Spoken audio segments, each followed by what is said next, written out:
আমাদের বাড়ি থেকে অনেকটা ডিস্টেন্স পার করে আমরা এসেছি। আজ একটা বিশেষ দিনে পাটুলিতে এসেছিলাম, অনেকটা রাস্তা পার করে এসেছি, কিন্তু যতটা শুনেছিলাম বা যা দেখেছিলাম সে তুলনায় পাটুলিতে সত্যি বলতে কি কিছুই নেই।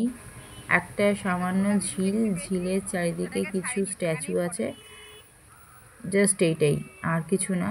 আর এখানে ছোটা ভীম,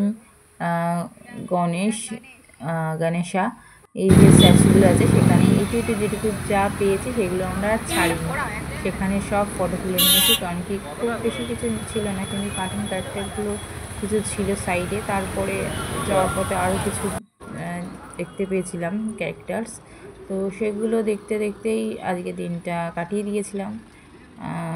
তো যাই হোক, বলবো অনেক দূরে যারা থাকো কষ্ট করে পাটুলিতে আসার খুব একটা কিছু ভালো লাগবে না তোমাদের। তো এখানে প্রচুর খাবারের স্টল ছিল, যেগুলো আমরা খাইনি, কারণ কি আমরা অলরেডি বিরিয়ানি খাবো ডিসাইডেড করে ফেলেছিলাম। তো সেই জন্য এখান থেকে আর কিছু খাওয়ার প্ল্যানিং করিনি। এই দিকটা বেশ ভালো লাগছিল, সামনের দিকটা এখানে আর একটা দুর্গা ঠাকুর ছিল। ব্যাস এইটুকুই, ব্যাস শুরু হলো শেষ হয়ে গেল, মানে অতটা, মানে 1 ঘন্টা 1.5 ঘন্টার রাস্তা পার করে আসাটা সত্যিই বৃথা মনে হলো আজকের এই বিশেষ দিনে আমাদের। কি বলছিস? তাই ঠাকুর যায়নি, চলে গেলে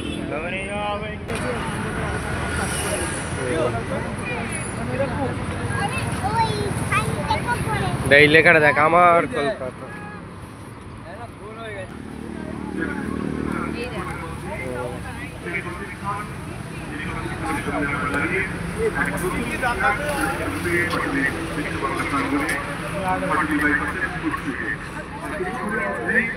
এই পদক্ষেপে আমাদের আশীর্বাদ করতে এই অনুষ্ঠানের এটা আলাদা মহানাগরিক শ্রী অতীন ঘোষ মহাশয় উপস্থিত থাকবেন, যাদবপুরের মাননীয় বিধায়ক শ্রী দেবব্রত মজুমদার মহাশয়।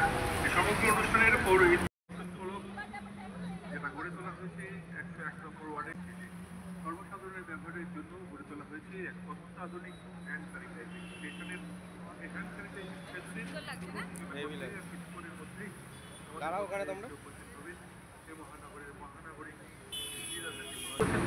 মহানগরের উপমহানাগরিক শ্রী অতীন ঘোষ মহাশয় উপস্থিত থাকবেন, যাদবপুরের মাননীয় বিধায়ক শ্রী দেবব্রত মজুমদার মহাশয়, আইটিসি লিমিটেডের কর্ণধার শ্রী নিখিল ভারতীয় মহাশয় এই অনুষ্ঠানের পৌরোহিত্য করবেন, যার উদ্যোগে এই কালী ঠাকুর পদক্ষেপ, যার উদ্যোগে কালী ঠাকুরটা দেখেছো?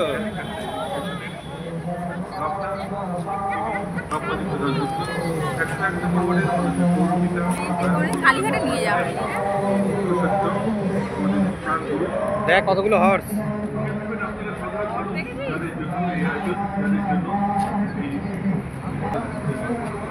নতুন জীবনে ভালো থাকার পর